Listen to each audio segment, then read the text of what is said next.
An official recording in progress and say hello everybody, this is Joe Maldonado, and with us today we have Shana Robinson. So very honored to have you with us today. Welcome, Shana. Thank you. Thank you. I'm so excited to be here too. And it's always a nice time when I get to have a cup of tea with you. Oh, thank you. Likewise. So to that we shall raise our teacups and Mm. tea for everybody. Okay, yes. And I must remind everybody that it is actually Shana who started me on the quest for delicate china teacups. I have tons of teacups, but this one actually says time for tea. So, and that I owe to her because she started drinking her very elaborate, beautiful teacups as we spoke on Zoom. Just a sucker for teacups. I don't know what it is. Oh my China. gosh, a cabinet of them. I just love them. Mm. So, not too many people may know who you are. I know who you are, and I am extremely honored that you are able to come and join us today. Could you just tell everybody, just give them a brief background on who you are? I know how we met, but Right, right. Okay, so just very briefly, I've been sitting shotgun with my husband Dana as he's been teaching workshops in shamanism for the Foundation for Shamanic Studies. So I've assisted him and done my own explorations for probably, oh gosh, it's been about 20 years that we've worked together.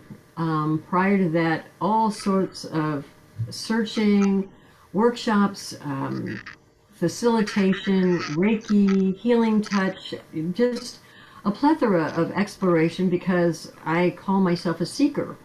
And if I need an answer, I have to go find it, which usually means I chase it down and sink my teeth in and don't give it up like a terrier with a, something that is like, ah. yes. So that's just kind of who and what I am. So since that time, all through this, other explorations, been presenting a lot of fun workshops lately, just honoring the seasons. Um, Other than that, I don't know what else to tell you. I mean, our topic today is possession. I know And, that's a heavy one, but I must yeah. interject. Like, oh, when you ask people to describe who they are and what their affinities are, they never do themselves justice. And I must say, you're an author. You have Yeah. contributed and written books, and you say that so humbly, like, oh, I don't know, but you are a big mucky muck in my world. Oh, thank you. Uh, you are. Okay, so that's one. That's one. Woo! Oh no, I am sure there are tons and tons. Everybody that I had spoken to that heard of the Institute's workshops knew who you were, and you and Dana traveled around, and this was, I think Florida was part of your region that you It traveled with, was. It was. Yeah. and And that's so how we I still met. have a heart space for Florida because we used to love going there. And from Orlando area Yes. over to Sarasota, Bradenton area. Yeah. We've been down to Miami, Fort Lauderdale. So, it's one of our favorite places. And how many years would you say you've been doing these workshops now? Oh, with Dana, about 20.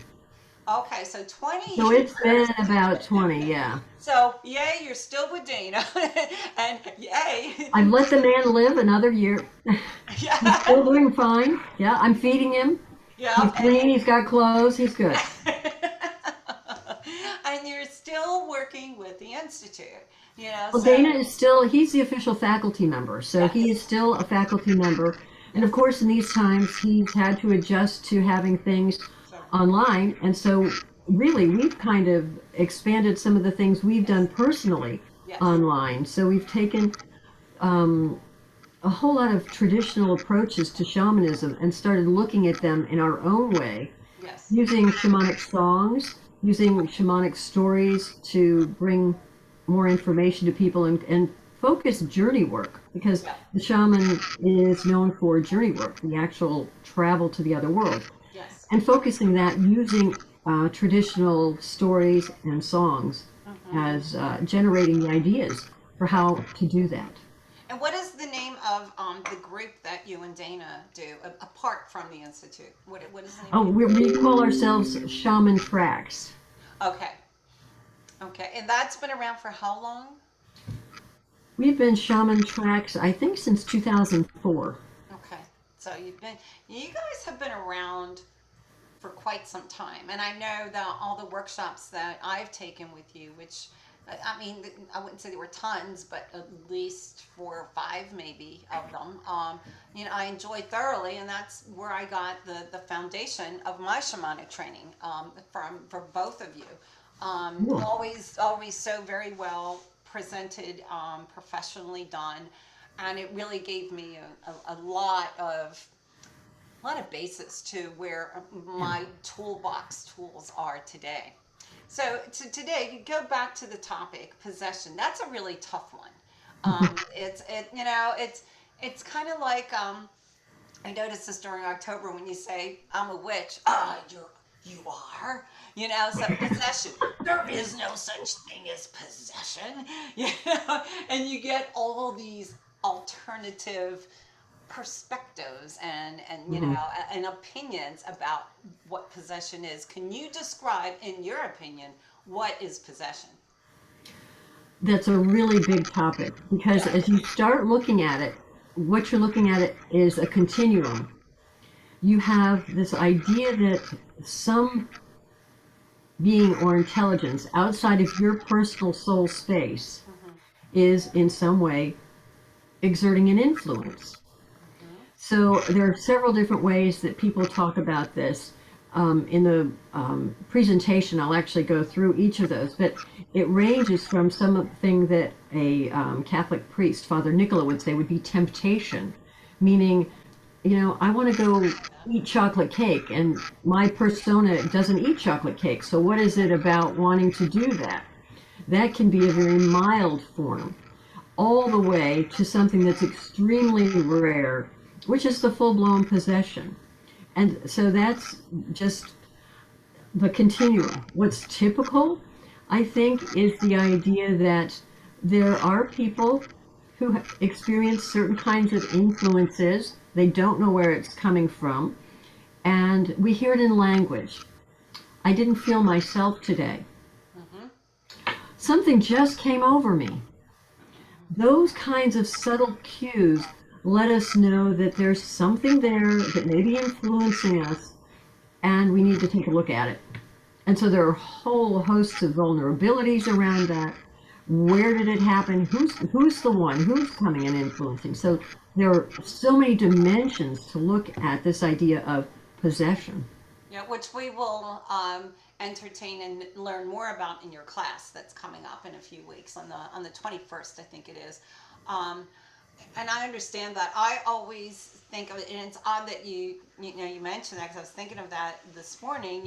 When in conversation with somebody, and I thought, boy, that person is really not themselves. Like, what has gotten into, what is that? Right. So possession, in my mind, is always an energy that is not there for your highest best. That's just my perspective. So how does that come into play with how you see it? Well, actually, you have to look at both sides of the coin Hmm. because there's voluntary and involuntary possession. Hmm. Yep. When we merge with helping spirits, when we actually invoke a helping spirit to come to us and speak through us, Hmm. that is a kind of voluntary possession, and that typically is for a benefit. Hmm. It's when the possession is involuntary and you're experiencing this overshadowing, sometimes it's called. Hmm. You're pushed to a point where you may not behave in your own best interest or the interest of those around you. What's Hmm. actually happening is that it's an agenda of another being that's being carried out through you. Uh-huh. The idea with possession is that, how do I say that? The what the spirit coming to you is seeking is their own agenda, a replay Right. of what's going on. And so here we're specifically talking about errant human spirits. Yep. Perhaps an alcoholic has died. They see you as a place to host, and suddenly now you're going to the bar and you're slamming them back. Yeah. So they are seeking to replay, recreate what they had in their life. And so that is a kind of possession. Hmm. Hmm. So, would boundaries and putting up your boundaries be able to block that from happening? It's a great question because I just did a workshop this past weekend on protection. Yeah, awesome. And the whole idea with protection is focusing on what you call your sovereignty and dominion over your own soul space. When you have authority over your whole space and you know who and what you are, you're much more able to discern what's coming at you, what's outside of you, and what's not you. Mm-hmm. So in this discernment, there certainly is establishment of healthy boundaries. So boundaries and knowing yourself is what you do. And of course, there are all sorts of techniques that people use to create boundaries, all sorts of prayer systems, Yes. ritual systems, Uh-huh. all sorts of things that people use to create boundaries. Coming from a very shamanic perspective, connecting with helping spirits, your power animals, your teachers Yes. on a routine basis, Yes. those are your protections. Yes. Point being that if you are power filled, you don't have gaps that are left for something else to come in and rest. Uh-huh. So being power filled from a shamanic perspective is what is your protection for sovereignty and dominion. So Make sense? it's pretty much an ongoing, not ritual, but ongoing type of behavior pattern that you have to be aware of. I think especially for people like us that deal and encounter various energies, we're healers, so as you're healing, and I've been told a lot of times when I'm working with an animal and their owner, I've taken on some of that. So what does that mean, taken on? Well, gee, I thought I blocked myself, but sometimes I forget. And Mm-hmm. sometimes I forget to dislodge that which I have taken on. So a question came up here in the chat that says, where are these entities coming from? Entities have a lot of different origins. There are several groups of entities, and we can get more deeply when we get into the actual presentation. But the typical entity that people experience right now are errant human spirits. I'm These are sorry, people can who you have, repeat that? Because you came through the internet garbly. Can you repeat that, please? oh gosh, I'm sorry that I garbled. No, You know that's what? I can. it's okay. It's not you. I just typed the word because it's an unusual word, perhaps, in the chat. Errant. Yes. Errant human spirits, sometimes called wandering spirits. The idea is that when some people die, Mhm. they have no clue that they've died. Their spirit is released from the body. Yes. They don't understand, have no perspective. They miss the gate to check out.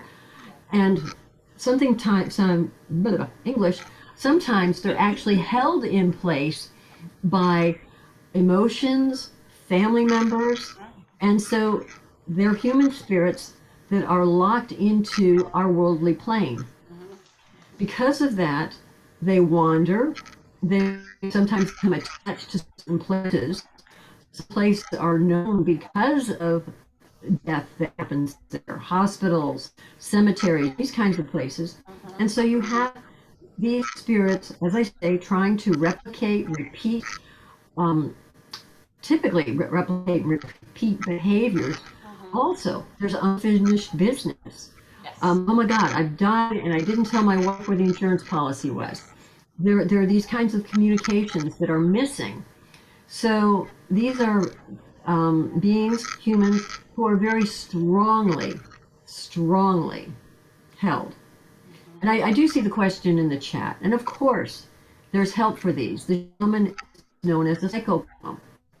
Psycho, from the word psyche meaning soul. Pomp also, I think it's Greek. Don't quote me on that. Meaning conductor. Mm-hmm. So a soul conductor can actually assist these errant spirits in crossing over. Mm-hmm. When Dana and I teach this kind of work, we teach the psychopomp work. The Foundation for Shamanic Studies has a whole Dying and Beyond workshop dealing with that. When we do our own work with depossession, we're very fond of using the Brazilian white table method. The Brazilians are known as great spiritists. They've done tremendous amounts of work dealing with these spirits that need help to be crossed over. Yes. And so there's quite a ritual of sitting down at a table with a white tablecloth, invoking spirit help, and everybody at the table working as a medium to speak for a deceased person so that there can be a conversation. The table called the indoctrinator. And the indoctrinator is the one who educates this spirit. I'm sorry, you're garbling again. What was that? And the what? An indoctrinator. I can type in the chat just because it's one of those words. Oh. If I could only spell. Well, no one's asking you to spell, you know. Oh, I could cast a spell, right? There you go. But don't spell any words, just cast a spell. Okay, I think I got it there. Yeah. So, Indoctrinator. Indoctrinator, meaning that this person is an educator. So you have an errant spirit, a wandering spirit. They're wandering around, and you get to the point where at the table, the indoctrinator will say, okay, Cousin Joe, you're here. You've come here to ask for help. Do you know that you've died? And usually you hear, I thought something was wrong. Like, oh, okay, you're really saying what I've been sensing, but I don't know what to do. And then you carry on from there to help them understand that, yes, they've passed and called help to help them across. Right. Does that take more than one person to help them cross sometimes? It depends on the method, because if you're working in a capacity as a shamanic practitioner, you can meet this errant spirit, have a conversation, do the work at the spirit level, and help them pretty quickly. At the Brazilian table, the white table, there are many people there bringing assistance. And I'm always fond of what the Brazilians say, is that 90% of the work at the table happens at the spirit level. So we at the table, or even we as shamanic practitioners, we know maybe 1/10 what's going on. Because it's just, there's just a load of help. Once we call on that help, it's there for us. Yeah. There's a wonderful man, William Baldwin, and he talks about some of this depossession work as saying, when you call on help, help always comes. And I found that very affirming. And of course, you want to make sure that when you're calling help, you're dialing the right number. Yes. Because you don't want to ask for just any old help. You want to make sure that your intention is to call for helping compassionate spirits, angelic help. You know, it's there, but you ask. Yeah. I know that one of the spirits that I worked with years ago was a suicide. He was a friend of my son's, actually. And, you know, he died in a great state of rage and confusion and frustration. And, I mean, tried to kill himself multiple times within the hour, and nothing was working. So finally, chop, chop, blow the gun. You know, it finally worked, but it was just a, you know, really horrific type of ending to his life. And he stayed angry for about over a year.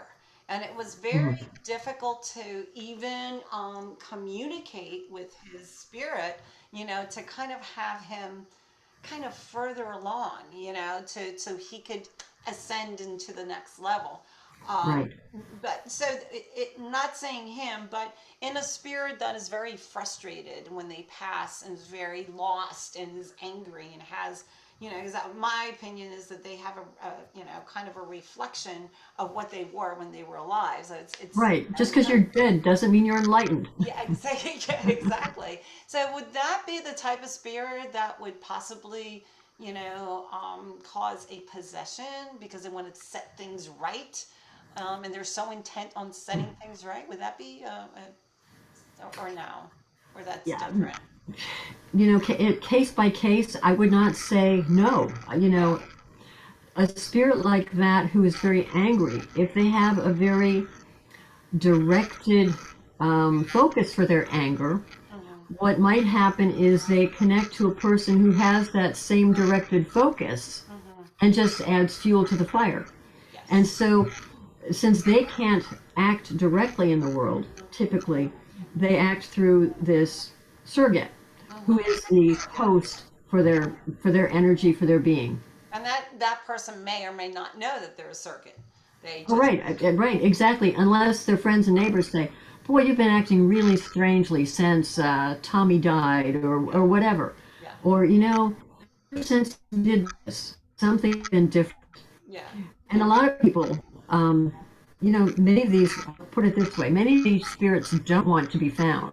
right. And so they're very clever in saying, "No, I haven't." And they might avoid anybody who's been raising the question. Aha, yes. Okay, so that's power in the spirit, kind of Right, that's right. surrogate. That's that influence. And again, it's all very based on the person who is the host, Yeah, how powerful, power filled, again, that whole idea, yeah. how much space they are allowing that other being to have within their life and within their energy system. Yeah, yeah. That's real. It's really it's not an easy defined sort of state to be in, nor, like you said, there's so many different levels and manners of it. My whole theory of everything is always, well, it's energy, so it's so It is all. can an object can an object like a pen, can that be possessed? Can someone cast a spell on something, or it, It's interesting because you certainly can experience objects as having some kind of influence. So we just in this protection workshop we just did, we talked about an example from Dion Fortune's book, Psychic Shield. And within that book, she talks about living in an apartment where she had a walk-up unit, and every day she'd walk up past this little Buddha statue that was being used as a doorstop. yeah, So she'd go trucking on up, and she pointed out that, okay, there's some issues with this statue. The downstairs neighbor had dug it up from a ruin in Burma, brought it home, and first of all, it was an atypical religious object for the people in the home. I think she considered most of the people were probably Christian, and so she thought, great disrespect. Here you've got Buddha as a doorstop. Yeah. What would you think if you just shoved a crucifix under that door to keep it open? yeah. So that had always been something pinging on her radar. The other thing was, she thought, well, okay, so one day she came home with a bunch of marigolds, I guess.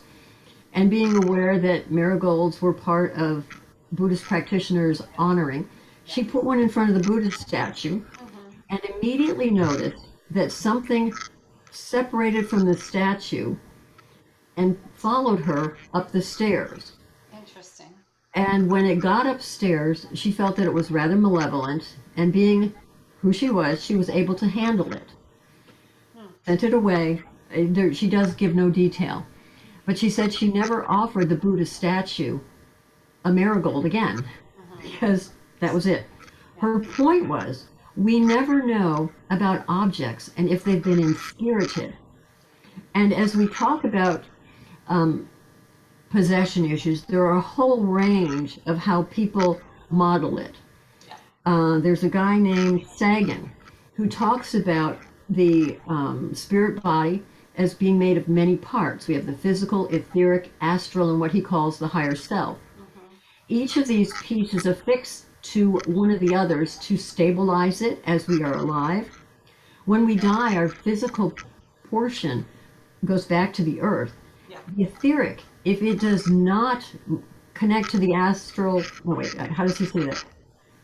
If it does not move on, I'll put it that way, it can glom on, if you will, to any pet, to any plant, and thus keep the life force coming to it and enable it to influence areas or people. It can glom onto other people too. So that's his model of how that works. And I'll put it in the words of Edith Fiore. She's a psychologist. She said, when she first began doing this work and she was seeing people, And of course, she had to make distinctions because it's very possible that there are psychological reasons that people are hearing voices, changing behavior. And so those all have to be cleared out. But once you've cleared that out, she began working with the model of possession, talking to the possessing spirits, moving them on. And she said, I didn't believe in it when I first started. She said there was no way I believed in it. But she said it proved so effective to work with it that I came to understand that there was some part of the model that I just had to accept as reality. So I found that very interesting. So it's how we model things that help us explain what's happening so that we can deal with it and deal with the misplaced energies. So modeling, and I would also like to put in my opinion of that, would be modeling and also your belief slash, what you give credence to, what fact, what manifesting subconscious belief you have of the situation would add on to that. And it's funny you mentioned pets, because I was going to ask you about that, because I know in dealing with so many clients of animals that have passed, and and some of them are not so happy, and some of them still blame the humans for misjustices that were unduly cast upon them, and so they come back with another animal. Most animals don't. They ask, you want me to come back, you want me to be your guide, but I don't come across too much of that. But I was wondering whether you have actually come across the possession in animals in your line of work. The only time that I've come across that was doing some white table work. And we were working on behalf of actually an animal communicator. And it's very interesting how the energy of possessing spirits moves around the table when you're sitting at the table. It's almost like it's like the spirit is looking for the most harmonious vehicle through which it can express itself. I see. And I had something slam into me, and it was not verbal. It came out as like a bark or like a dog moaning. Yeah. And it was so interesting. And all I could say was I sensed it was a German Shepherd. It was coming back to communicate something. I wasn't sure what, but the person for whom we were doing the work said, I know exactly what that is. She spoke to the animal, and then the animal moved on. And that was one of the experiences, and the only one that I've had, and I directly had it, not just even observing it at the table, which was fascinating. I mean, there's so much education. I know nothing. I know nothing. Right. But it's just this little bit that the windows opened so that I could see some pieces of it. Yeah. And also, if I can forward that to the question of in your line of work, what would you say was the most difficult possession that you've come across, either by yourself or with a group, and how did you remedy that?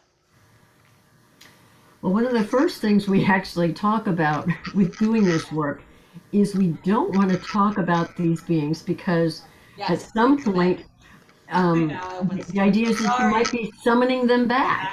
Yeah. Got it. However, in general terms, putting the shield around.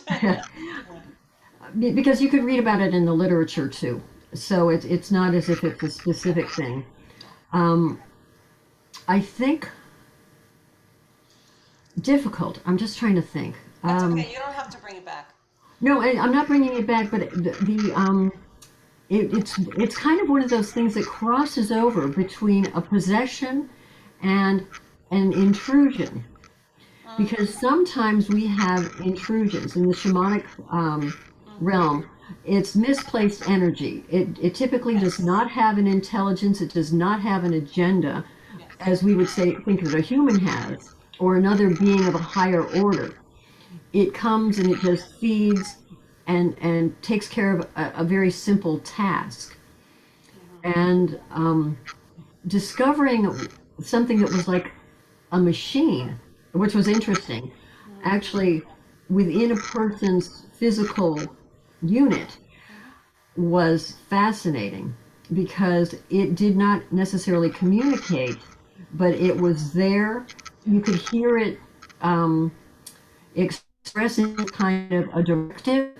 And again, it was a matter of calling for help from the angelic realm, the healing realm, to come and And help. you know, you get really creative when you're at the table. This happened at table work, and it was like, okay, there was the indoctrinator, like, okay, you're speaking for this thing that's attached to our client, and it was like, yeah, and so as you're speaking for this thing attached to a client, it was like, okay, then I call upon the healing engineers to come and help remove this safely from this person, Yeah. which they did, Yeah. and that was that.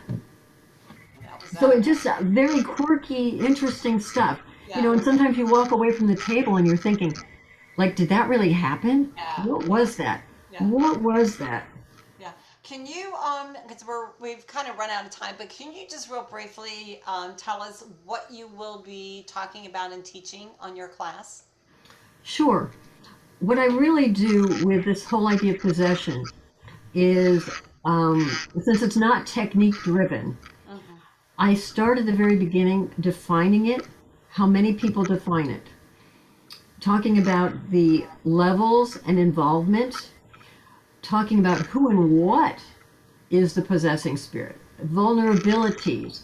So it's at some levels it's probably well, it's an interesting topic, and I try not to make it too dry or academic. But what I like about it in the conversation is it sets up a skeleton that gives you places to hang experience or different levels of understanding, because now it's a context.